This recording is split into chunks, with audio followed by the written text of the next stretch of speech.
ፕሬዝዳንት ዶናልድ ትራምፕ ከሌላ ግድያ ሙከራ ለጥቂት አምልጠዋል። የራት ግብዣው ከክብር ጭውውት በፍጥነት ወደ ነፍስ ውጪ ነፍስ ግቢ ግርግር ተቀይሯል። እሳቸውን ታሳቢ ባደረገው ጥቃት ለጥቂት ተርፈዋል፣ ለጥቂትም አምልጠዋል። በመግቢያችን ላይ የተከታተላችሁት ከዚሁ ጋር የተያያዘውን ነው ይዘነዋል።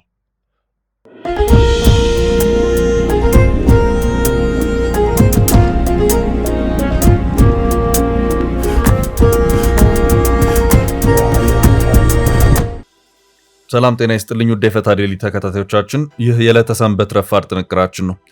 በዕለቱ ለእናንተ አዳዲስ መረጃዎች ይሰጣሉ ያልናቸውን ሀገራዊና ዓለም አቀፋዊ ዕለታዊ መረጃዎችን አሰባስበን በማጠናቀር ተገኝተናል። ቆይታችሁን ከእኛ ጋር እንድታደርጉ የቅድሚያ አክብሮታዊ ግብዣችን ነው። ወደ ዕለቱ ዝርዝር መረጃዎቻችን ከማለፋችን በፊት በቅድሚያ ዋና ዋናዎቹን እንጠቁማችሁ። ሪቶሪካ በሚል የተሰየመውን የሙዚቃ ስራውን ለህዝብ ያደረሰው አርቲስት ቴዎድሮስ ካሳሁን ወይም ቴዲ አፍሮ ከዘፈኖቹ ይዘት ጋር በተያያዘ በጸጥታ ኃይሎች ጫናዎች እየተደረጉበት ነው። በዙሪያ ያሉ ሰዎችም እንዲታሰሩ ተደርገዋል። የማቀነባበሪያ ስቱዲዮውም ሳይቀር ተሰብሮ ዝርፊያ ተፈጽሞበታል የሚሉ መረጃዎች ከሰሞኑ ሲወጡ የቆዩ መሆኑ የሚታወስ ነው። በዚህም በተለይ ሲኤምሲ የሚገኝ የሙዚቃ ማቀነባበሪያ ስቱዲዮ የፌዴራል ፖሊስ ዩኒፎርም በለበሱ አካላት ተሰብሮ እቃው ተወስዷል የሚሉ መረጃዎችም ከሰሞኑ ሲወጡ ታይተዋል። ከዚሁ ጋር በተያያዘም የፌዴራል ፖሊስ ተፈጥረዋል ስለተባሉ ክስተቶች ስለ ቴዲ አፍሮ የሙዚቃ ስራም ያለው ነገር አለ። በጥንቅራችን ተካቷል። ፕሬዝዳንት ዶናልድ ትራምፕ እሳቸውን ታሳቢ ካደረገው ጥቃት ለጥቂት ተርፈዋል፣ ለጥቂትም አምልጠዋል። ቅዳሜ ምሽት በዋሽንግተን ዲሲ ሂልተን ሆቴል በተካሄደው ዓመታዊ የዋይት ሃውስ የጋዜጠኞች የራት ግብዣ ላይ ከባለቤታቸው ጋር በመሆን ሽክ ብሎ የተገኙት ፕሬዝዳንት ዶናልድ ትራምፕ ፈጽሞ ባልጠበቁት መልኩ በጸጥታ ኃይሎች እቅፍ ድግፍ ተደርገው መድረኩን እንዲለቁ ተደርገዋል። አንድ የካሊፎርኒያ ሰው ከአፍንጫው ታጥቆ በጥይት ጥቃት የመሰንዘር ሙከራን አድርጓል።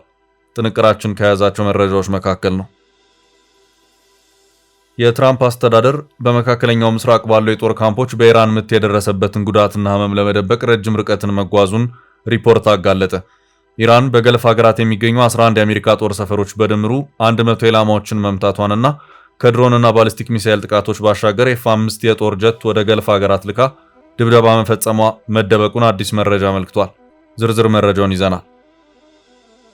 የሆርሙዝ ሰርጥ መዘጋትን ተከትሎ 20 በመቶ የዓለማችን የነዳጅ አቅርቦት በታቀበበትና ጦሱ እንደ ኢትዮጵያ ባሉ ሀገራት ጭምር አቅርቦት እጥረትና የዋጋ ንረት በፈጠረበት በዚህ ጊዜ በሶማሊያ የባህር ዘራፊዎች ነዳጅ የጫነች መርከብ ማገታቸው ተሰማ። እገታውን የተመለከተ መረጃ አክለናል። ኤርትራ አሜሪካ ከፕሬዝዳንት ኢሳያስ አስተዳደር ጋር ያለውን ግንኙነት ለማደስ ስላሳየችው ፍላጎት የመጀመሪያውን ይፋዊ ምላሽ ሰጥታለች። በሰሞነኛው እያነጋገረ ባለው ጉዳይ ፕሬዝዳንት ኢሳያስ አፈወርቂ አስተዳደር ምን አለ የሚለውን ከጥንቅራችን ይሰማሉ። ጦሩ በበጀት እጥረት ሳቢያ የመበተን አደጋ ተጋርጦበት በነበረበት ወሳኝ ሰዓት የተላከው ሚስጥራዊ ድጋፍ የሁኔታዎችን አካሄድ በአስገራሚ ሁኔታ ቀይሮታል። ከዚህ ድጋፍ በስተጀርባ ግብጽ በአካባቢው የነበራትን ወታደራዊ በላይነት ለማረጋገጥ የሸረበችው ድብቅ ሴራና የኢትዮጵያን ደህንነት የሚፈትነው አዲሱ እንቅስቃሴ ምን ይሆን? ጥንቅራችን ምላሽ አለው። እስከ ጥንቅራችን ፍጻሜ አብራችሁን ቆዩ። የምንለቃቸው ዕለታዊ ትኩስ ዜናዎች እንዲደርሷችሁ ላይክ፣ ሼር፣ ሰብስክራይብ ማድረግ እንዳትረሱ።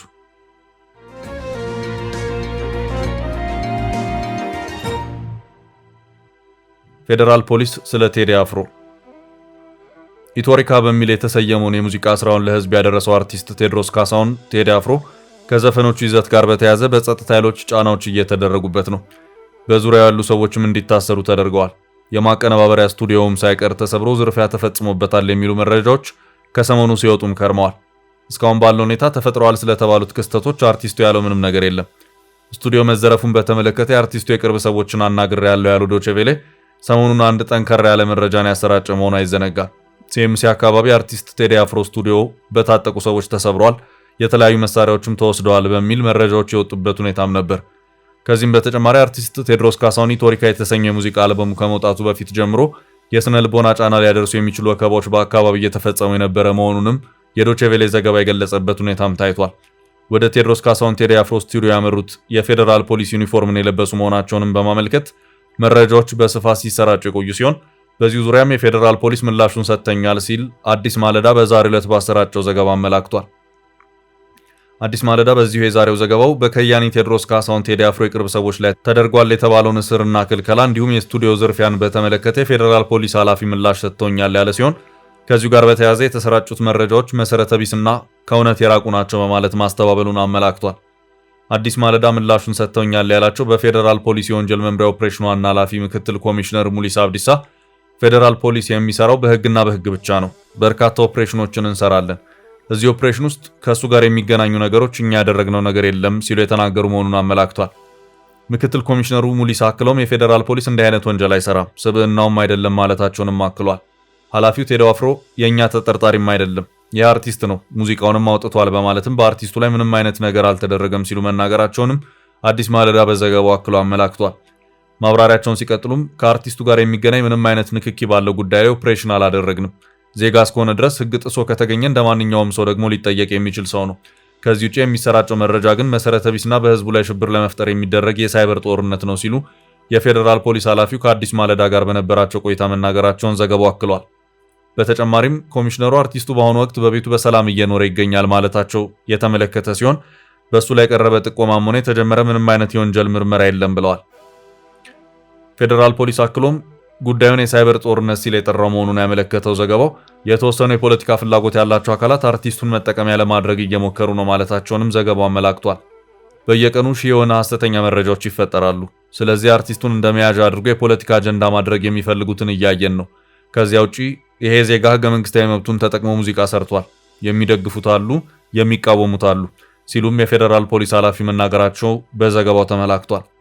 አክለውም በመሆኑም በአሁኑ ሰዓት እኛ ከአርቲስቱ ጋር የሚገናኝ ምንም አይነት ምርመራ አልሰራንም። ሰው ሊታወቅ ይችላል፣ በወንጀል ወንድም ሊታሰር ይችላል፣ አናውቅም።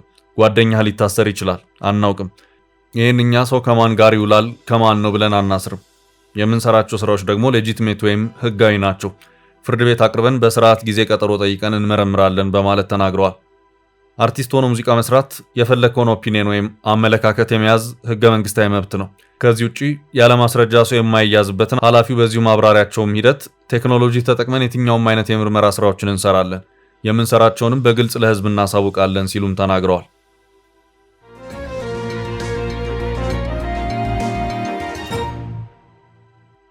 በቀጣይ ርዕስ ትራምፕ ለጥቂት አመለጡ። ፕሬዚዳንት ዶናልድ ትራምፕ እሳቸውን ታሳቢ ካደረገው ጥቃት ለጥቂት ተርፈዋል፣ ለጥቂትም አምልጠዋል። ቅዳሜ ምሽት በዋሽንግተን ዲሲ ሂልተን ሆቴል በተካሄደው ዓመታዊ የዋይት ሃውስ የጋዜጠኞች የራት ግብዣ ላይ ከባለቤታቸው ጋር በመሆን ሽክ ብለው የተገኙት ፕሬዚዳንት ዶናልድ ትራምፕ ፈጽሞ ባልጠበቁት መልኩ በጸጥታ ኃይሎች እቅፍ ድግፍ ተደርገው መድረኩን እንዲለቁ ተደርገዋል። ይህ ክስተት የተፈጠረው የክብር እንግዶችና ጥሪ የተደረገላቸው ጋዜጠኞች በራት ግብዣው ላይ ተገኝተው ሞቅ ያለ ስነ ስርዓት የተከናወነ በነበረበት ወቅት ነው። ሁሉም ጥሪ የደረሰው ሰው ቦታውን ይዞ ኦፊሴላዊ ፕሮግራም በፕሬዚዳንት ዶናልድ ትራምፕ እስኪከፈት እየተጠባበቀ ባለበት ሁኔታ በድንገት ከአንድ የሆነ አቅጣጫ አንድ የጥይት ድምፅ ተሰማ። በዚህም ወቅት የአዳራሹ እንግዶች ጭውውት ከፍ ያለ ድምፅ ስለነበረው በሚገባ ያስተዋል አልነበረም። ከዚያም ይሄው የተኩስ ድምፅ አውቶማቲክ በሚመስል መልኩ ተደጋገመ። የጸጥታ ኃይሎች መሳሪያቸውን ደግነው በተለያዩ አቅጣጫ መሯሯጥ ጀመሩ።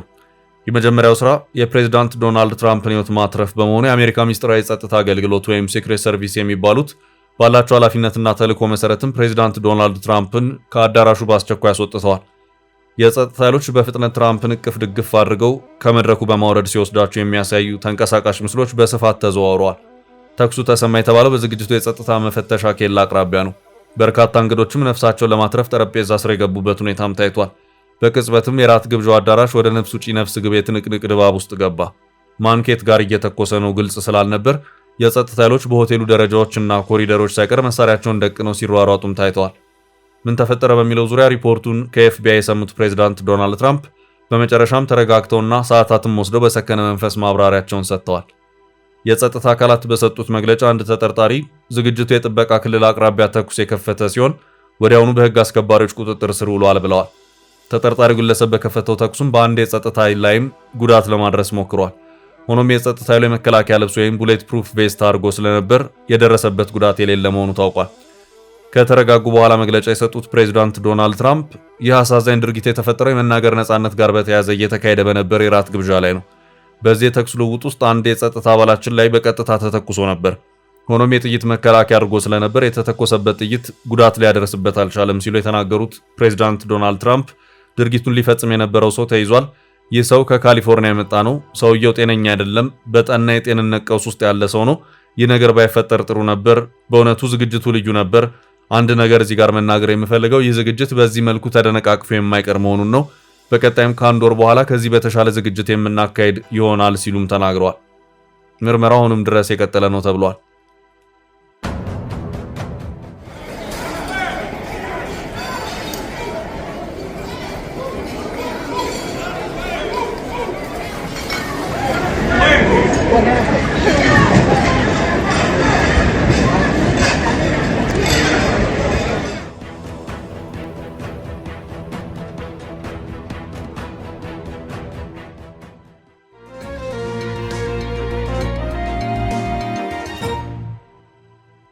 ወደ ቀጣይ ርዕስ አለፍን።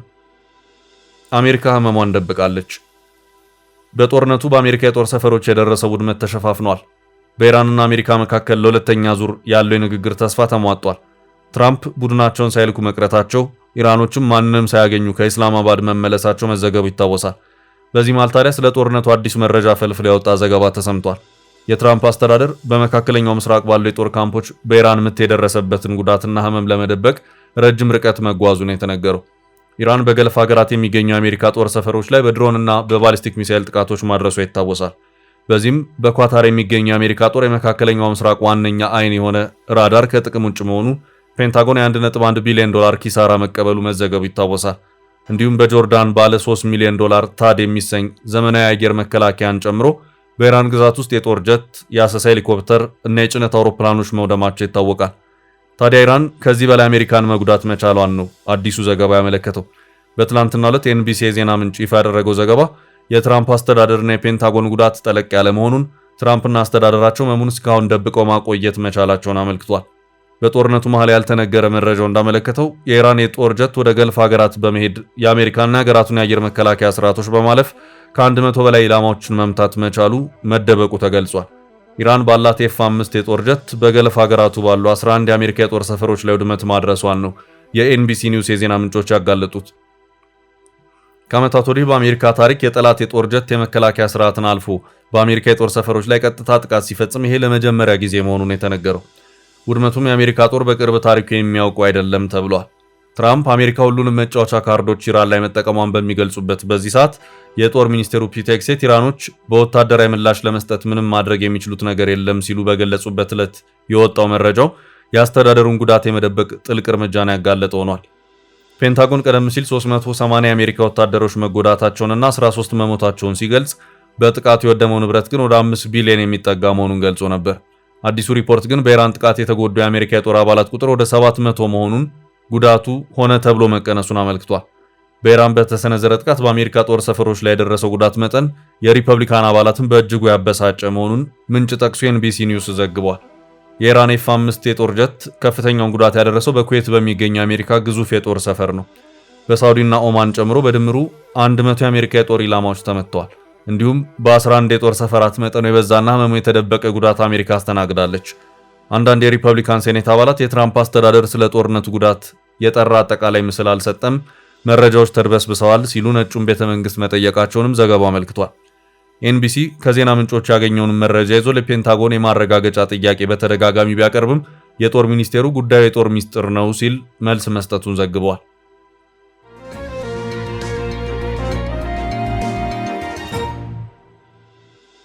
ወደ ቀጣይ ርዕስ አለፍን። የባህር ዘራፊዎች በቀይ ባህር የነዳጅ መርከብ አገቱ። የሆርሙዝ ሰርጥ መዘጋትን ተከትሎ 20 በመቶ የዓለማችን የነዳጅ አቅርቦት በታቀበበትና ጦሱ እንደ ኢትዮጵያ ባሉ ሀገራት ጭምር የአቅርቦት እጥረትና የዋጋ ንረት በፈጠረበት በዚህ ጊዜ በሶማሊያ የባህር ዘራፊዎች ነዳጅ የጫነች መርከብ ማገታቸው ተሰማ። የ6 ሰዎች ቡድን የሆነ የሶማሊያ ባህር ዘራፊ በሶማሊያ የባህር ጠረፍ ነዳጅ ጫኝ መርከብ ማገቱን የቢቢሲ ዘገባ ነው ያመለከተው። ነዳጅ ጫኝ መርከቧ ኦነር 25 የምትሰኝ ሲሆን እገታው በሳምንቱ ረቡዕ ዕለት ከሶማሊያ የባህር ጠረፍ 55 ኪሎ ሜትር ርቀት ላይ ተፈጸመ ነው። ባለፉት 3 ዓመታት በቀይ ባህርና ባቤል ማንደብ የባህር ዘረፋት ተረጋግቶ የነበረ ሲሆን ከቅርብ ጊዜ ወዲህ ግን ቁጥሩ እየጨመረ መጥቷል። አሁን ላይ የአሳ ማጥመጃ እንዲሁም የዕቃ ጫኝ የኮንቴነር መርከቦች በብዛት ኢላማ እየተደረጉ ነው። በሳምንቱ የታገደችው ነዳጅ ጫኝ መርከብ ወደ ሞቃዲሾ የባህር ጠረፍ የምታመራ ነበረች ተብሏል። ነዳጁም ለከተማው የታሰበ ነበር። አጋቾች በእገታው ለማትረፍ ከማሰብ በዘለለ በሞቃዲሾ መንግስት ላይ በነዳጅ እጥረት የበለጠ ተጽዕኖ ለመፍጠር ማለማቸው ተገምቷል። መርከቧ 18500 በርሜል ነዳጅ መጫኗም በሶማሊያ በከፊል ራስ ገዝ ከሆነችው ፑንትላንድ ባለስልጣናት ተገልጿል። የታገተችው መርከብ ፌብሩዋሪ 20 ላይ ከሶማሊላንድ በርበራ ወደብ የተነሳች ስለመሆኑም ተጨማሪ መረጃ ተሰምቷል። መርከቧ የሆርሙዝ ሰርጥ መግቢያን የውሃ ክልልን ዞራ አፕሪል 2 ቀን መመለሷንና ከጫነችው ነዳጅ ጋር ወደ ሞቃዲሾ እያመራች እንደነበር የመርከብ እንቅስቃሴ ጠቋሚ መረጃ አመልክቷል። መርከቧ 17 ሰራተኞችን የያዘች ሲሆን 10ሩ ፓኪስታኖች ሲሆኑ 4 የኢንዶኔዥያ ዜጎች፣ አንድ ህንዳዊና አንድ የስሪላንካ ተወላጅ እንዲሁም አንዱ ደግሞ የማይናማር ዜጋ መሆኑ ተነግሯል። በነዳጅ ጫኝ መርከቧ የሶማሊያ ፌዴራል መንግስትም ሆነ የአውሮፓ ህብረት የባህር ኃይል የሰጡት መረጃ የለም።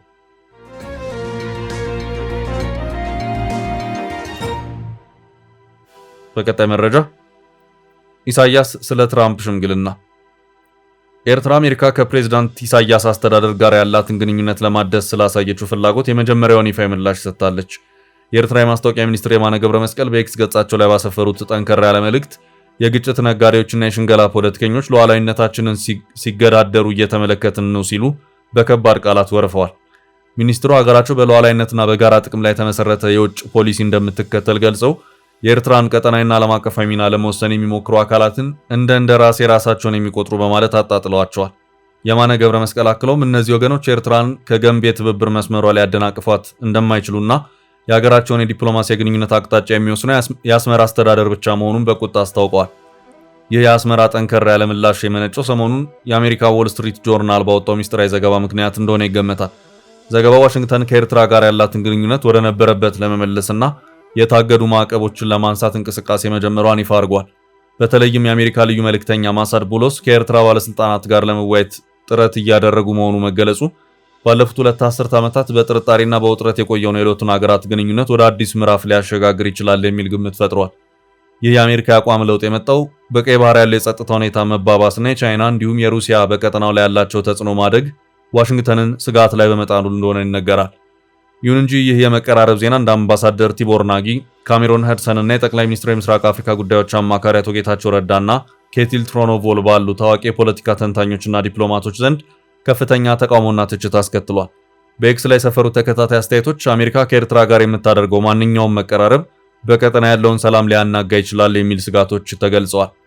በተለይም ኤርትራ በኢትዮጵያ የውስጥ ጉዳይና በሶማሊያ የጸጥታ ሁኔታ ላይ ያላት ሚና አሳሳቢ መሆኑን በመጥቀስ ዋሽንግተን ስለ ስትራቴጂካዊ ጥቅሟ ስትል የሰብአዊ መብትና የዲሞክራሲ እሴቶችን ወደ ጎን መተው ተገቢ አይደለም ሲሉ ተከራክረዋል። የሚኒስትር የማነ ገብረ መስቀል የግጭት ነጋዴዎች የሚል ስያሜም ቀጥታ እነዚህን ተቺዎች ኢላማ ያደረገ እንደነበር በግልጽ ይታያል። የአስመራ አስተዳደር ከትራምፕ ጋር የሚደረገው መቀራረብ ኤርትራ በምስራቅ አፍሪካ ያላትን ቁልፍ ሚና የሚያጠናክርና ለዓመታት የተጣለባትን ማዕቀብ የሚሰብር መሆኑን በጽኑ ያምናል። ይህ የዲፕሎማሲ ፍጥጫ በዋሽንግተን አዲስ አካሄድና በቀድሞ ዲፕሎማቶች ስጋት መካከል ተወጥሮ የቀጠለ ሲሆን በቀጣይ ሳምንታት የሚታዩት እርምጃዎች የሁለቱን ሀገራት ዕጣ ፈንታ ይወስናሉ ተብሎ ይጠበቃል።